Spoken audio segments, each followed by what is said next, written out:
Tabital Pulaku tun y'a bugu jɔ CICB la Bamako o ka kɔngrɛ sababu la. Tile fila ka ɲɔgɔn faamu ni hakili jakabɔ min fana sinsinnen bɛ gɛlɛyaw kan minnu bɛ filaw sigida la. Fɔlɔ la, lakanako cogoya i n'a fɔ Seku Jalo y'a ɲɛfɔ cogo min na.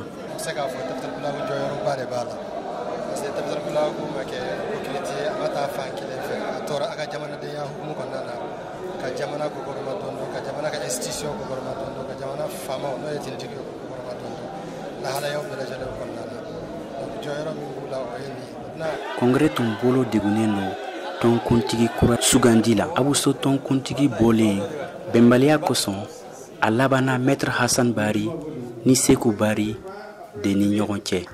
Dɛmɛbagaw y'u kanti o ka kandidaw tɔgɔ fɔli fɛ.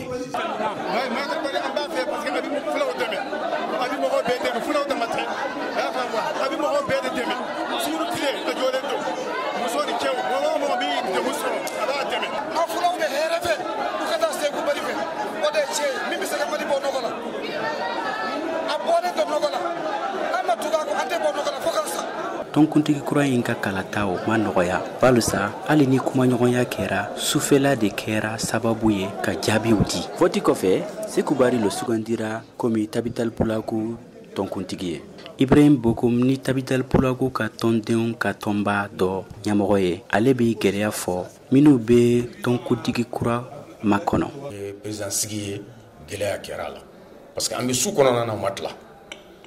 Président kɔrɔ min bɔra o gɛlɛya kɛra o kɔnɔna na, o gɛlɛya kelen filɛ ka kɛ. Donc il faut que président min bɛ na a k'a dɔn o ma kan parce que fuladenw bɛ yɔrɔ yɔrɔ, Tabital bɛ yɔrɔ yɔrɔ, Tabital fɔlɔ sigira Mali de kɔnɔ.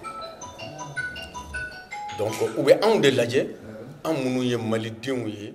Tabital Pulaku ye diɲɛ tɔnba ye min ka lasigidenw bɛ Mali, Burkina Faso, Sénégal, Mauritanie, Niger, la Guinée, Cameroun, Nigeria. A ka diɲɛ tɔnba kuntigi ye Lamido Sanusi ka bɔ Nigeria. Mokhtar Bari, Yoruba Mara tɔgɔ la ka bɔ Bamako.